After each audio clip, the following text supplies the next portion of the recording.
بسم اللہ الرحمن الرحیم رب اشرح لی صدری ویسر لی امری واحلل عقدۃ من لسانی یفقہوا قولی الحمد للہ الذی لا مانع لحکمہ ولا ناقض لقضائہ والصلاة والسلام علی سید انبیائہ وسند اولیائہ وعلى أحبابه المعارضين لأعدائه أما بعد فأعوذ بالله من الشيطان الرجيم بسم الله الرحمن الرحيم محمد رسول الله صدق الله العظيم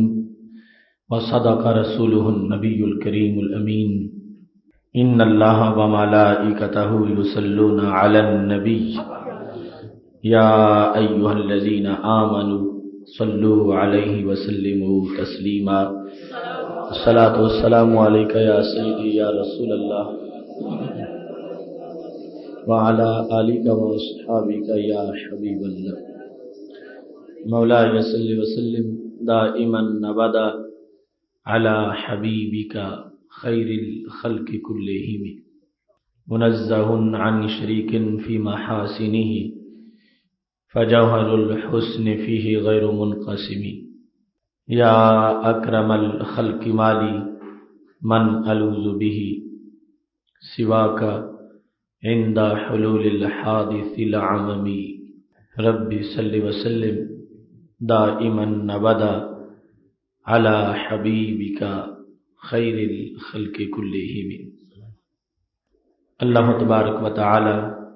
جل جلالہ وعم نوالہ واتم برہانہ وعظم شانہ کی حمد و ثنا اور حضور پر نور شافع یوم النشور دستگیر جہاں غم گسار زمان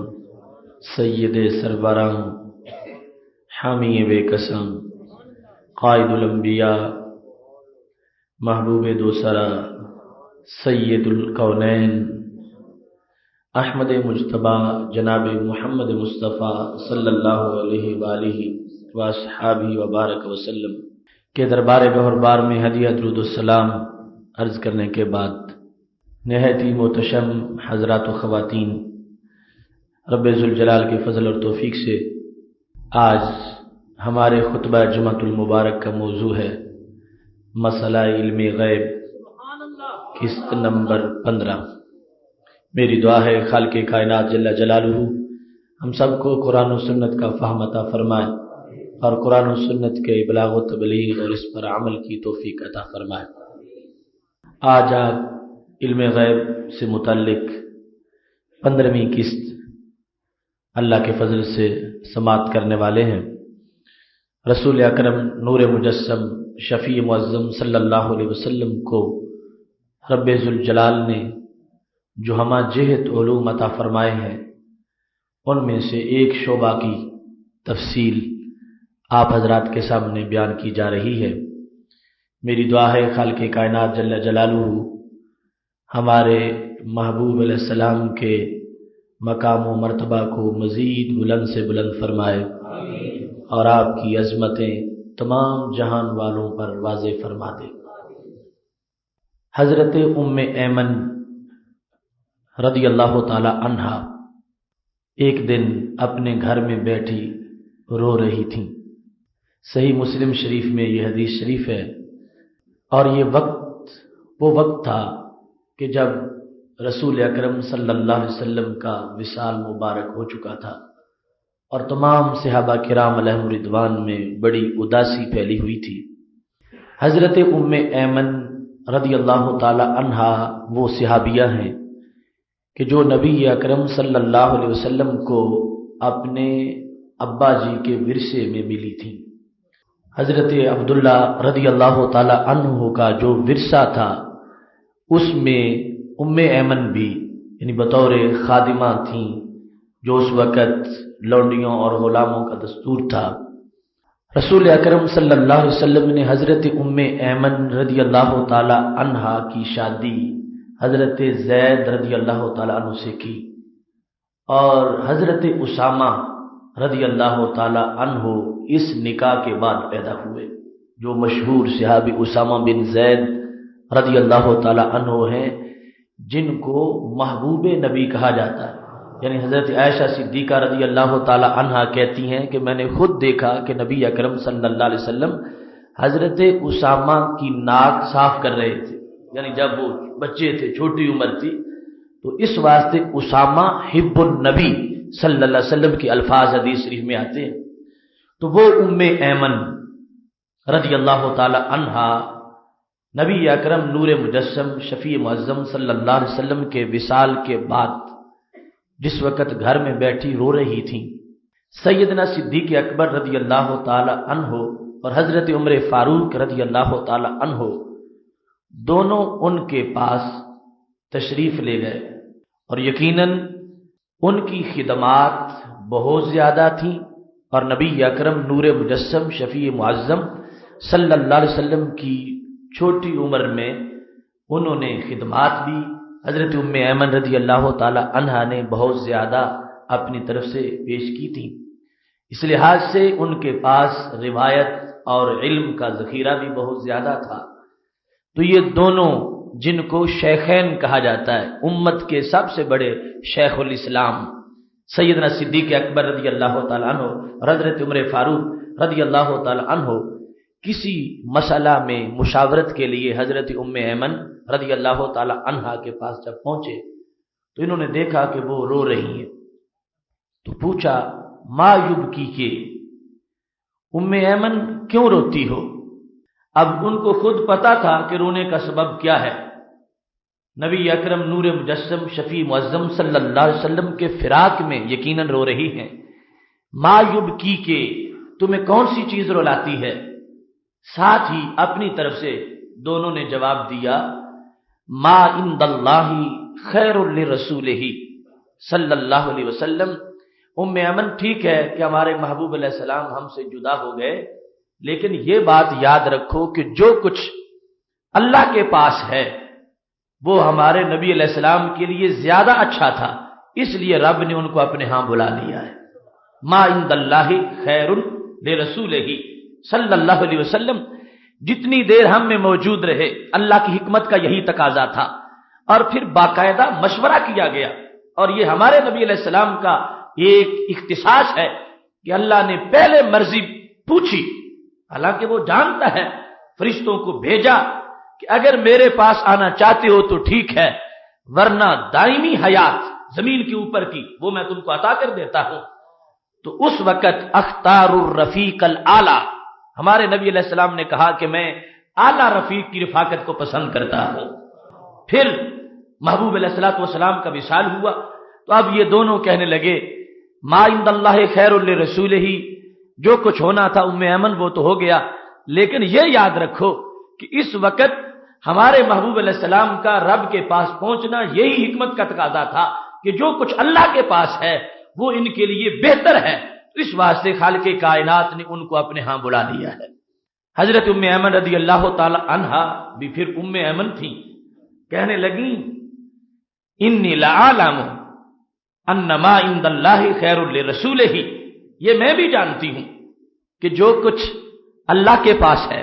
وہ ہمارے نبی علیہ السلام کے لیے اب بہتر تھا، اسی لیے ہی رب نے بلا لیا ہے، یہ بات میں بھی جانتی ہوں، لیکن اب کی لانقطاع خبر السماء، روتی اس لیے ہوں کہ پہلے جو سلسلہ تھا کہ ان کے پاس بیٹھتے تھے تو ہمیں آسمانوں کی باتوں کا پتہ چلتا تھا، خبر سما ہمارے سامنے ہوتی تھی، اور تمام علوم کے اس طرح جام چھلکتے تھے، اور بڑی بڑی دور کی چھپی ہوئی باتیں ہمارے لیے بیان ہو جاتی تھیں۔ حضرت ام ایمن رضی اللہ تعالی عنہا کا جو نبی علیہ السلام کی ذات کے ساتھ تعلق تھا اور ان کا جو کشف تھا، اس کے پیش نظر اب وہ یہ بھی سمجھتی ہیں کہ اب بھی ملاقات کا ایک سلسلہ ہے، لیکن وہ معاملہ جب برسرعام وہ تشریف فرما ہوتے تھے اور ان کی زبان سے الفاظ نکلتے تھے اور ہمارے لیے بیان ہوتا تھا، اب وہ غیب کی خبروں کا سلسلہ بند ہو گیا ہے۔ انقطاع خبر سما کی وجہ سے میں رو رہی ہوں کہ مجھے جو کچھ محبوب علیہ السلام کی خدمت میں بیٹھنے سے غیوب کا علم ملتا تھا اور خبر سما ہر وقت ہمارے سامنے بیان کی جاتی تھی، اے ابو بکر و عمر اب وہ سلسلہ ہمارے سامنے سے بند ہو گیا ہے۔ حضرت ام ایمن رضی اللہ تعالی عنہا نے نبی اکرم نور مجسم شفیع معظم صلی اللہ علیہ وسلم کے وصال کے بعد اپنے رونے کی جو وجہ بیان کی، ایک حالانکہ ہزاروں وجوہات ہو سکتی تھی، لیکن یہ دیکھو کہ محبوب علیہ السلام کا اپنی امت کو واقعات پر باخبر رکھنا، آسمان کے حالات پر باخبر رکھنا، اللہ کی ذات کے فیصلوں پر باخبر رکھنا،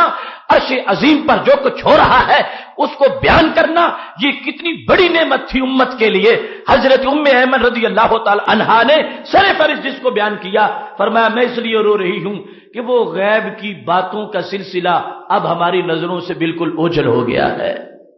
فَحَيَّجَتْهُمَا، حضرت ام ایمن رضی اللہ تعالی عنہا کا ایک موقف تھا، ایک موقف شیخین کا تھا۔ انہوں نے جو بات بیان کی وہ انہوں نے بھی کہی کہ میں یہ جانتی ہوں کہ اللہ کے پاس جانے کی حکمتیں اب یہی تھی کہ جانا چاہیے تھا اور چلے گئے ہیں، لیکن میں جو کہتی ہوں تمہیں اس بات کو ماننا پڑے گا۔ اس انداز میں حضرت ام ایمن رضی اللہ تعالی عنہا نے اپنی بات کو پیش کیا،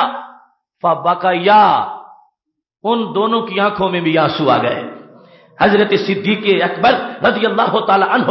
اور حضرت عمر رضی اللہ تعالی عنہ، ان دونوں کی آنکھوں سے بھی آنسو ٹپکنے لگے کہ ٹھیک ہے ام ایمن، ہم نے تجھے منع کیا تھا کہ محبوب علیہ السلام تو اللہ کے ہاں بلند مقام پر فائز ہو گئے ہیں، اب یہ رونا بند کر دو، لیکن جو پہلو تم نے پیش کیا ہے وہ یقیناً اس بات کا ہے کہ تمہارے ساتھ ہمیں بھی رونا آ گیا ہے۔ سیدنا صدیق اکبر رضی اللہ تعالیٰ عنہ اور حضرت عمر رضی اللہ تعالیٰ عنہ وہ بھی اس بات میں ام ایمن کا جو خلاصہ تھا محبوب علیہ السلام کے فراق میں کہ ایک غیوب کے بیان کا جو سلسلہ تھا وہ ہمارے لیے منقطع ہو گیا ہے، ان دونوں ذوات نے بھی نبی علیہ السلام کی سیرت کی اس پہلو کو بڑا ہی عظیم جانا اور اس کی بات کو سن کر اپنی طرف سے اشکوں کا سلسلہ جاری کر دیا۔ نبی اکرم نور مجسم شفیع معظم صلی اللہ علیہ وسلم کے غیوب کا معاملہ، دل کی بات اور دل کی احوال کی خبر اور مستقبل میں ہر انسان کی جو حیثیت ہے اس کا بیان، یہ بات بھی سینکڑوں نہیں ہزاروں حوالہ جات سے مختلف طرق سے ثابت ہے۔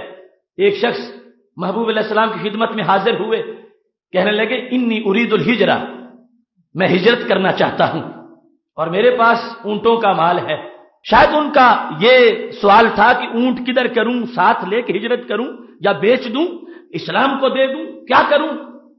ارید الہجرہ، میں ہجرت چاہتا ہوں۔ تو محبوب علیہ الصلوۃ والسلام ہر بندے کو اس کی حیثیت کے مطابق جواب دیتے تھے۔ اب ایک شخص نے پوچھا کہ سب سے بڑی عبادت کون سی ہے؟ فرمایا سب سے بڑی عبادت نماز ہے۔ کسی نے پوچھا سب سے اچھا عمل کون سا ہے؟ فرمایا جہاد ہے۔ کسی نے پوچھا سب سے اچھا عمل؟ فرمایا والدین کی خدمت ہے۔ اب سوال ایک تھا تو جواب بھی ایک ہی ہونا چاہیے تھا، لیکن جواب جدا جدا کیوں ہیں؟ تو محدثین کہتے ہیں اس واسطے کہ وہ ہر ایک کا دل دیکھ رہے تھے اور ہر ایک کی سیرت کو دیکھ رہے تھے۔ اب جو پہلے ہی مجاہد تو چوٹی کا ہو مگر والدین کی خدمت تھوڑی کرتا ہو، اسے پھر کہنا کہ جہاد میں بڑی عظمت ہے، نہیں، اس کو یہ کہنا چاہیے کہ والدین کی خدمت میں بھی بڑی عظمت ہے، کیونکہ جو کمی ہے وہ پوری ہو جائے، اور جو والدین کی خدمت تو کرتا ہو مگر نماز کے قریب نہ جاتا ہو، جب وہ پوچھے تو ہم جیسوں کو تو پتہ نہیں، ہم تو ایک ہی جواب دیتے رہیں گے، لیکن وہاں یہ شان ہے کہ پوچھنے والے کے دل سے بھی واقف ہے، اعمال سے بھی واقف ہے، تو اس واسطے اسے یہ فرما دیا کہ نماز سب سے بڑی نیکی ہے۔ اب یہاں ایک شخص نے پوچھا، حالانکہ ہجرت کا اتنا بڑا ثواب ہے، قرآن مجید میں بار بار ہجرت پر اجر عظیم کا اعلان ہوا، اور یہاں تک بالآخر کہہ دیا گیا کہ جو ہجرت نہیں کرے گا اس سے ہم بیزاری کا اعلان کر رہے ہیں۔ اب یہ شخص آ گیا کہ ہجرت کرنا چاہتا ہوں۔ میرے نبی علیہ السلام نے فرمایا جو اونٹ تم نے رکھے ہوئے ہیں ان کا صدقہ دیتے ہو، زکوٰۃ نکالتے ہو۔ یہ تقیہ کلام تھا، ورنہ اس سے اگلی بات جو بیان کر سکتے ہیں یہ بھی بیان کر سکتے تھے۔ کہتے ہجرت چاہتا ہوں، اونٹ رکھے ہیں ان کی میں زکوٰۃ دیتا ہوں، اور پھر یہ ساتھ یہ بھی بیان کیا کہ جب میں اونٹ پانی پلانے کے لیے لے جاتا ہوں، کسی کو ضرورت ہو تو وہاں ہی اونٹ دوتا ہوں اونٹنیوں کو، اور اونٹنیوں کا دودھ میں تقسیم کر دیتا ہوں۔ اب نبی اکرم نور مجسم شفیع معظم صلی اللہ علیہ وسلم نے صدقہ کا لفظ اس مقام پر بولا، کیونکہ زکوٰۃ کی فرضیت اگر یہ حدیث ہجرت مکہ کے بعد کے معاملات گزرنے کے بعد ہے تو پھر مدنی دور میں فرضیت ہو چکی تھی، پہلے نفلی صدقہ تھا۔ بہرحال اس کی حیثیت پوچھ لی اور اس کے بعد فرمانے لگے فَعْمَلْ مِنْ وَرَاءِ الْبِحَارِ إِنَّ اللَّهَ لَن يَأْتِيَكَ مِنْ عَمَلِكَ شَيْئًا، فرمایا تجھے ہجرت کی اجازت نہیں ہے۔ فَعْمَلْ مِنْ وَرَاءِ الْبِحَارِ، تم جا کے سمندروں کے پار اپنا کام کرو، جو کرتے ہو کھیتی باڑی اسی میں مصروف رہو۔ إِنَّ اللَّهَ لَن يَأْتِيَكَ مِنْ عَمَلِكَ شَيْئًا، میں ضمانت دیتا ہوں باقی لوگ اگر ہجرت نہیں کریں گے ان کے عمل ضائع ہو جائیں گے، تم ہجرت نہیں کرو گے سارے عمل باقی رہیں گے، تمہارا عمل برقرار رہے گا، تمہارا کوٹا جدا ہے۔ اوورسیز تم اپنا کام کرو، ورائے بہار اپنی کھیتی باڑی جاری رکھو، تم اپنا کام کرتے رہو۔ کیوں؟ فرما ان شأن الہجرت لشدید، ہجرت والا معاملہ بڑا سخت ہے، تم اپنا کام کرو۔ اب رسول اکرم نور مجسم شفیع معظم صلی اللہ علیہ وسلم ایک طرف تو یہ اختیار ماننا پڑے گا، جس کو چاہیں اس سے ہجرت کروائیں اور جس کو چاہیں اس کو اس کے گھر میں رکھیں، جس کو چاہیں اس کو گھر سے دور کریں، جس کو چاہیں گھر ہی میں ہجرت کا ثواب دلوا دیں۔ اور پھر یہ جو معاملہ تھا فرما ان شأن الہجرت لشدید، ہجرت کے تقاضے پورے کرنا بڑا مشکل کام ہے، تو یہ غیب کی بنیاد پر تھا کہ تم گھر رہ کے جتنی نیکی کما سکتے ہو مجھے تمہاری صلاحیتوں سے واقفیت ہے، ہجرت کر کے تمہیں اتنا فائدہ نہیں ہو سکے گا، ہو سکتا ہے ہجرت کے بعد الٹا تمہارے اعمال کا نقصان ہو جائے اور تمہاری جو نیکیاں ہیں ان کے اندر کمی واقع ہو جائے، تمہاری جو خصوصیت اور شخصیت ہے بالخصوص تمہارے لحاظ سے میں باقی سب سے قطع نظر بات کر کے کہہ رہا ہوں، تمہارے لیے ہجرت مشکل ہے، تم ہجرت نہ کرو، تمہاری اسی میں بھلائی ہے، کام کرتے رہو، جو کماتے ہو اس کا شرعی حق ادا کرتے رہو، اللہ تمہاری کسی نیکی میں کمی نہیں آنے دے گا۔ اس سے پتہ چلا کہ خالق کائنات جل جلالہ نے نبی اکرم صلی اللہ علیہ وسلم کو جو شارع بنایا ہے، بیان شریعت کے لیے بھیجا ہے، تو ساتھ لوگوں کے دل کے احوال بھی دیے ہیں، ان کی حیثیات کو بھی واضح کیا ہے، ان کی صلاحیتیں بھی بالکل کھول کے سامنے رکھ دی ہیں کہ جو خود بندے کو پتا نہیں کہ میں کیا کروں تو فائدہ ہوگا، کیا کروں تو نقصان ہوگا، یہ بارگاہ نبوت ہے، ہر ایک کے بارے میں جانتے ہیں کہ اگر تم اس راستے پہ چلو گے تو جلدی منزل پہ پہنچ جاؤ گے، اگر فلاں پہ چلو گے تو راستوں میں ڈاکو مل سکتے ہیں اور وہ تمہیں لوٹ بھی سکتے ہیں۔ یہ علوم کا تقاضا تھا اور یہ نبوت کی شان تھی کہ خالق کائنات جل جلالہ نے اس جہد کے علوم غیب بھی عطا فرما رکھے تھے۔ حدیث شریف روضہ خاک والی وہ پہلے میں ایک موضوع میں بیان کر چکا ہوں، بخاری شریف کے 6-7 مقامات پر اس کا ذکر آتا ہے، آج اس کو ایک نئے حوالے سے بیان کرنا چاہتا ہوں کہ جب نبی علیہ الصلوۃ والسلام نے یہ فرمایا تھا حضرت علی رضی اللہ تعالیٰ عنہ کو کہ جاؤ روضہ خاک میں ایک اونٹنی جا رہی ہے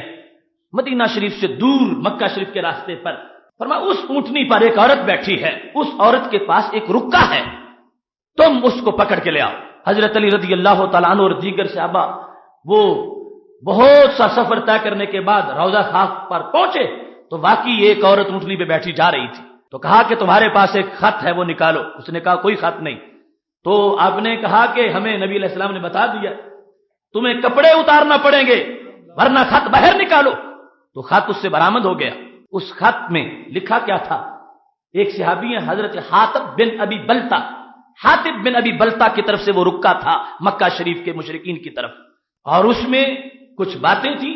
نبی علیہ السلام کے بارے میں، کچھ احوال کا ذکر تھا، یعنی دوسرے لفظوں میں وہ جاسوسی کا خط تھا، معاملات کا ذکر تھا۔ اب اس وقت وہ اس کو واپس لے آئے، خط نبی علیہ السلام نے پڑھ لیا، حضرت حاطب بن ابی بلتا رضی اللہ تعالیٰ عنہ مدینہ شریف میں اور بدری صحابی ہیں، اور خط جو ہے وہ ایسا تھا کہ جو شایان شان نہیں تھا، مکہ شریف والوں کے نام لکھا ہوا تھا۔ اب جب آپ نے پوچھا حاطب یہ تم نے خط کیوں لکھا، تو انہوں نے کہا یا رسول اللہ صلی اللہ علیہ وسلم ایمان میرا صحیح ہے، پکا مومن ہوں، باقی وجہ یہ تھی کہ میں تھوڑا سا اس معاملے میں ڈگمگا گیا کہ باقی جتنے یہاں پر آپ کے پاس مہاجر پہنچے ہیں مکہ شریف میں سب کی برادریاں وہاں پر ہیں، اور میں مکہ شریف میں بھی بحر سے آ کے آباد ہوا تھا، اور پھر تمہارا کلمہ پڑھا اور ہجرت کر کے یہاں کے آ گیا۔ میری جو پیچھے بچے ہیں وہاں پہ رہنے والے، ان کی کوئی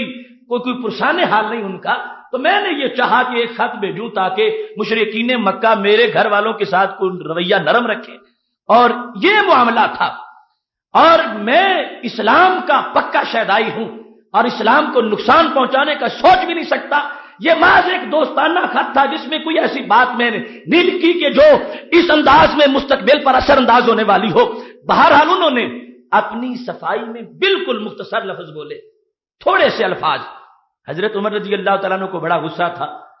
محبوب اجازت دو میں اس کا سر اتاروں، یہ کون ہوتا ہے ہماری خبریں مشرکین مکہ کو پہنچائے؟ تو نبی علیہ الصلوۃ والسلام نے فرمایا عمر ان کے بارے میں یہ لفظ نہ بولو، ما یدریکا لعل اللہ یطلع علی اہل البدر، تمہیں پتہ نہیں ہے انہوں نے بدر میں شرکت کی تھی اور بدر والوں کو رب نے جھانک کے دیکھا تھا جو اس کی شان کے لائق ہے، اور اللہ نے فرمایا تھا اعملوا ما شئتم قد غفرت لکم، اب جو کچھ مرضی ہے کرتے رہو میں نے تمہیں بخش دیا ہے۔ اب آج اس موضوع کو، اس حدیث کو ہم نے اس لحاظ سے، جو پہلی غیب کی خبر تھی اس کا پہلے ذکر آ چکا، یہاں معاملہ یہ تھا کہ جب حضرت عمر رضی اللہ تعالیٰ عنہ کو غصہ ہے کہ اس کا سر اتاروں، تو نبی علیہ السلام نے فرمایا نہیں عمر اس کا سر نہیں اتاریں گے، یہ صرف مومن ہی نہیں، یہ وہ مومن ہے کہ بعد والے اس کا مرتبہ نہیں پا سکیں گے، یہ بدری صحابہ میں سے ہے،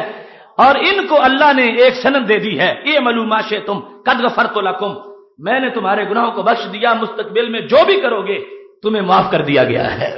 اب ایک حدیث اور ہے اسی مضمون کی، اور وہ بھی تم نے سنی ہوئی ہے،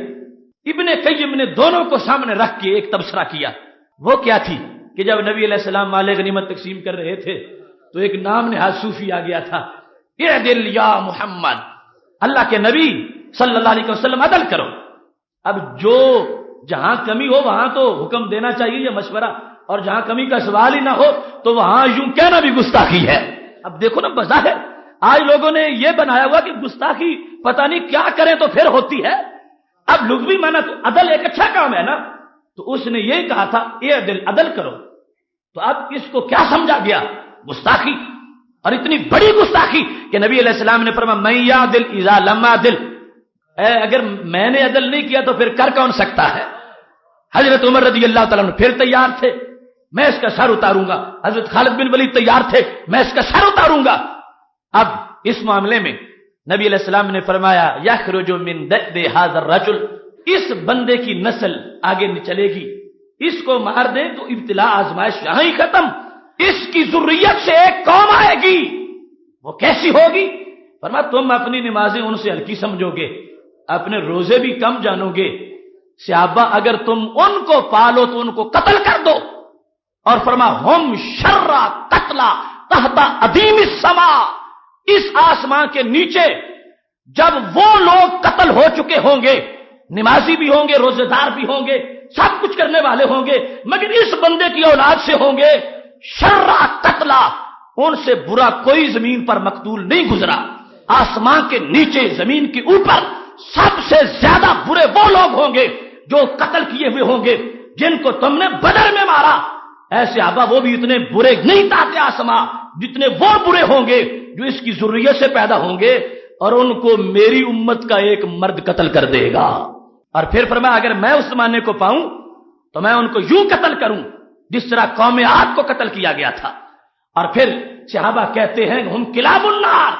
وہ دوزخی کتے ہیں اور ہم ان سے بدلہ لیں گے ان سے۔ اب یہ معاملہ، یہ حدیث شریف بخاری میں بار بار آئی ہے، ابن قیم نے دونوں کو سامنے رکھا کہ ایک طرف شخص جو ہے اس پر بظاہر تقویٰ ہے، پرہیزگاری ہے، خود بیان کیا کہ نمازی بڑا چوٹی کا ہے، روزے دار بھی ہے، اور اس کے بارے میں فرما دیا اندر سے بالکل سیاہ ہے اور جہنمی ذریت اس کی پیدا ہوگی، اور جو ان کو قتل کرے گا فرمایا وہ قاتل ان کا زمین پر سب سے بڑا مجاہد ہوگا، اور مقتول جو ہے وہ سب سے بڑے جہنمی ہوں گے۔ تو ابن قیم کہنے لگے یہاں یہ معاملہ ہے، اور ادھر جس نے واضح خلاف ورزی کی ہے، اور حضرت عمر کہتے ہیں سر اتارو، ان کا سر نہیں اتارنے دیا۔ یہاں اس کی ذریت کے بارے میں کہہ دیا کہ اس کی پشت سے جو نکلیں گے وہ بھی پکے جہنمی ہیں، اور حالانکہ نیت اس کی نماز روزہ کیا یہ واضح تھا۔ اور اس کے ساتھ ایک دوسری حدیث بھی لا لیجئے، وہ حدیث بھی آپ نے سن رکھی ہے، مگر وہ پہلو جو بھی سنانا چاہتا ہوں وہ پہلے نہیں سنا ہے۔ حضرت اتبان بن مالک رضی اللہ تعالی عنہ کی حدیث، جس میں انہوں نے محبوب علیہ السلام سے کہا تھا کہ میرے گھر تشریف لاؤ تاکہ ایک جگہ نماز پڑھو، میں اس کو مسجد بنا لوں۔ دعوت دی، نبی علیہ السلام تشریف لے گئے، اور تبرک کی دلیل کے طور پر ہم اس کو پیش کیا کہ جگہ تو ساری خدا کی ہے اور ساری مسجد بن سکتی ہے، مگر انہوں نے کہا جہاں آپ کے قدم لگیں گے میں ہمیشہ اس جگہ نماز پڑھوں گا۔ جب نبی علیہ السلام اس گھر میں تشریف لے گئے، یہ بھی بخاری و مسلم میں درجنوں بار آئی ہے، جس وقت محبوب علیہ السلام بیٹھ گئے، محلے والوں کو پتہ چل گیا کہ سرکار تشریف لائے ہوئے ہیں، تو سارا محلہ ہی وہاں اکٹھا ہو گیا۔ اس صحابی کے گھر میں، حضرت اتبان کے گھر میں سارے لوگ بیٹھے تھے، لیکن ایک قریبی بندہ حاضر نہیں تھا۔ ان کا نام تھا حضرت مالک بن دخیشن۔ مالک بن دخیشن غائب تھے، باقی سارے لوگ حاضر تھے۔ اب پوچھا گیا مالک بن دخیشن کیوں نہیں آئے؟ ایک شخص نے کہا انہو منافق لا یحب اللہ ورسولہ۔ مالک اس لیے ہے، مالک بن دخیشن کو پتا تھا کہ نبی علیہ السلام یہاں آ رہے ہیں اور وہ پھر بھی نہیں آیا، تو وہ منافق ہے۔ کیوں؟ وہ اللہ اور رسول سے محبت نہیں کرتا۔ یہ بخاری شریف میں الفاظ ہیں۔ جب اس مالک بن دخیشن کے بارے میں یہ لفظ بولے گئے تو میرے نبی علیہ السلام نے فرمایا مت ان کو یہ کہو، مالک بن دخیشن کو منافق نہ کہو۔ الا ترى، کیا تمہیں یہ پتا نہیں ہے اس نے لا الہ الا اللہ محمد رسول اللہ پڑھا ہے؟ کس انداز میں؟ فرمایا یرید بذالک وجہ اللہ، اس نے سچے دل سے کلمہ پڑھا ہوا ہے، سچے دل سے کلمہ پڑھا ہے، تم اس کو منافق کہتے ہو؟ سچے دل سے اس نے کلمہ پڑھا ہوا ہے۔ اب جس وقت محبوب علیہ السلام نے یہ الفاظ بولے تو وہ صحابی آگے انہوں نے ضد نہیں کی، حالانکہ دلائل تھے ان کے پاس کہ فلاں موقع پر وہ منافقین کے ساتھ بیٹھے ہوئے نظر آئے، فلاں موقع پر انہوں نے منافقین کو مشورے دیے، یہ ساری باتیں روایت میں موجود ہیں، لیکن فوراً کیا جواب تھا؟ اللہ ورسولہ عالم، کہ محبوب اگر تمہارے ہاں اس کا ریکارڈ صاف ہے تو ہمارے ہاں بھی صاف ہے۔ مالک بن دخیشن کو اگر آپ منافق نہیں قرار دیتے تو ہم اگرچہ اس کو دیکھتے رہے منافقوں کے ساتھ بیٹھے ہوئے، ہم بھی نہیں مانیں گے کہ وہ منافق ہے، اس واسطے کہ اللہ ورسول عالم، فیصلے رب کی ذات کے ہیں اور محبوب آپ کے ہیں۔ آپ کہتے ہیں کہ مالک بن دخیشن منافق نہیں ہے تو ہم بھی اس کو منافق نہیں مانیں گے، کٹر مومن مانیں گے۔ اب یہ تینوں حدیثیں ہیں، ایک طرف وہ کہ جس کے بارے میں فرمایا قرآن بھی پڑھتے ہیں اور ایسی وہ صحابہ نماز پڑھتے ہیں کہ تم اپنی نمازوں کو ان سے ہلکا جانتے ہو، حقیر سمجھتے ہو، اور دوسری طرف بظاہر دو بندے کہ جن کے بارے میں نفاق بظاہر واضح تھا، جاسوسی کا خط لکھنا، چھپ کے اخبار کا ذکر کرنا،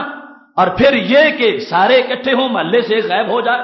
نبی علیہ السلام کی آمد ہو اور وہ اس گھر میں نہ آئے، اور ساتھ قرائن بھی ہو، یہ باتیں واضح تھیں،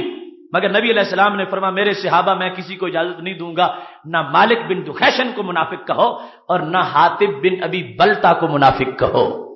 علم غیب کی حکمتوں کا، اور یہ ہے شان ہمارے نبی علیہ السلام کی۔ ایک طرف وہ انسان ہے کہ جس کا کلیچہ بالکل سکڑ چکا ہے اور اندرونی طور پر وہ شدید مرض میں مبتلا ہے، اس کو بظاہر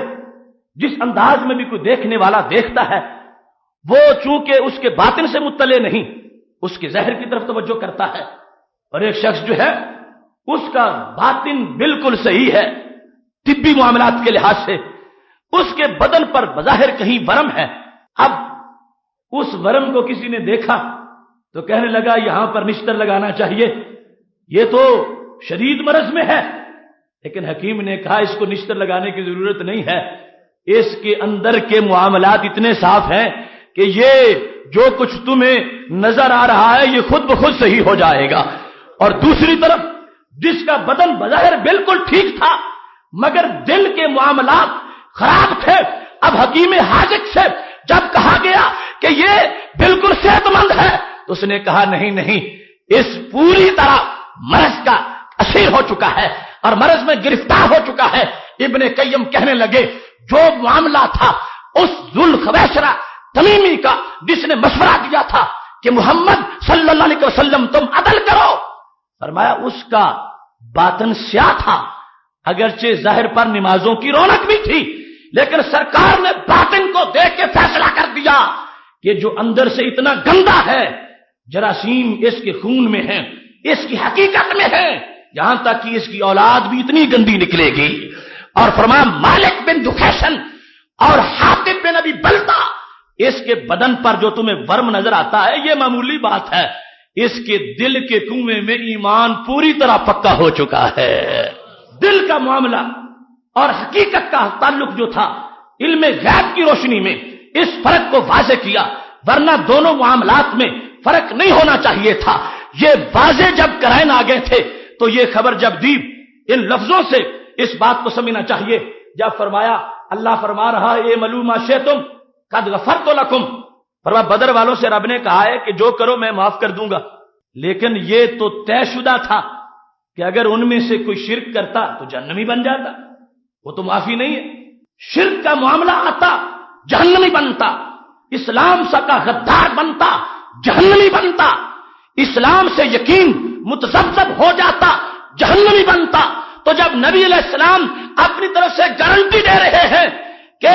حاطب بن ابی بلتا کو کچھ نہ کہو، تو ماننا پڑے گا دل کے آئینے پر پوری توجہ تھی، اور مکمل دل کو جھانک کے دیکھ کر کہا کہ دل کے کسی محلے میں حاطب میں منافقت موجود نہیں ہے، لہذا میرے رب کا فیصلہ اس کے بارے میں برقرار ہے۔ میرے صحابہ میرے علم پر گواہی دیتے ہوئے حاطب کے قریب تلوار نہ کرنا، ہم نے اس کو جنتی قرار دے دیا ہے۔ اب اے ملوما شئتم، ان لفظوں پر محض مدار جو ہے وہ نہیں ہو سکتا تھا جب تک کہ حقیقت حال پر اطلاع نہ ہوتی۔ اس بنیاد پر نبی علیہ السلام نے فیصلہ فرما دیا اور ان کو جنتی قرار دیا۔ اور دوسری طرف جو مالک بن دخیشن تھے، ان کے بارے میں فرمایا انہوں نے کلمہ پڑھا ہے، کس انداز میں؟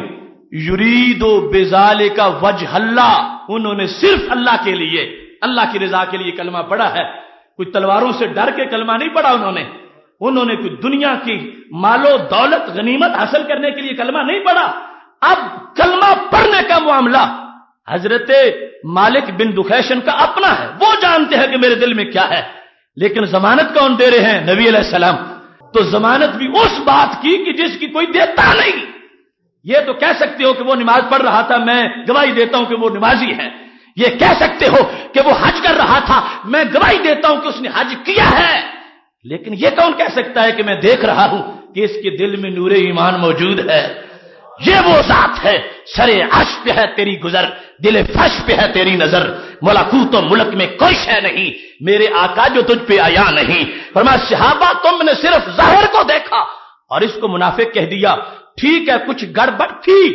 مگر کنواں دل کا سارا پاک ہے، مکمل صاف ہے، کہیں کناروں کے باہر کوئی تھوڑا بہت معاملہ ہوا اور وہ معمولی ہے، وہ ختم ہو جائے گا، دل کا کنواں صاف ہے۔ ہم نے اس معاملے پر گواہی دے دی کہ ان کی زبان سے جو لا الہ الا اللہ محمد الرسول اللہ کا کلمہ نکلتا ہے وہ سچے دل سے نکلتا ہے، لہٰذا انہیں کوئی منافق نہ کہے، میں محمد صلی اللہ علیہ وسلم نے ان کے ایمان پر گواہی دے دی ہے۔ محتشم سامعین حضرات، رسول اکرم نور مجسم شفیع معظم صلی اللہ علیہ وسلم تشریف فرما تھے، مسند ابی یعلا میں حدیث شریف ہے، اور حضرت انس بن مالک رضی اللہ تعالی عنہ نے اس کو روایت کیا ہے، مسند ابی بکر رضی اللہ تعالی عنہ میں بھی اس کا تذکرہ ہے کہ صحابہ کہتے ہیں کان فی عہد رسول اللہ صلی اللہ علیہ وسلم رجل یعجبنا تعبدہ واجتہادہ، کہ نبی علیہ السلام کی ظاہری حیات کے زمانے میں ایک بندہ تھا، بڑا ہی پرلے درجے کا صوفی۔ کیسا؟ کہتے ہیں یعجبنا تعبدہ، اس کی عبادت سے ہم سارے متعجب تھے، اتنی عبادت وہ کرتا تھا، واجتہادہ، اور اس کی دینی معاملات میں کوششیں، ہم سب کو اس نے حیرت میں ڈال رکھا تھا۔ بینا نذکر عند رسول اللہ صلی اللہ علیہ وسلم، ایک دن ہم رہ نہ سکے، نبی علیہ السلام کے سامنے بھی ہم نے اس کا ذکر کر دیا، ایسا ایک بندہ ہے ہمارے معاشرے میں، بڑی عبادت کرتا ہے، بہت زیادہ عابد ہے، صوفی ہے، زاہد ہے۔ یہ ذکر ہو رہا تھا کہ سامنے وہ بھی آ گیا، اذ طلع الرجل، اچانک نمودار ہو گیا۔ صحابہ نے کہا ہاں ہوا، یہ ہے وہ جس کا بھی ذکر کر رہے تھے۔ تو میرے نبی علیہ السلام نے فرمایا میرے صحابہ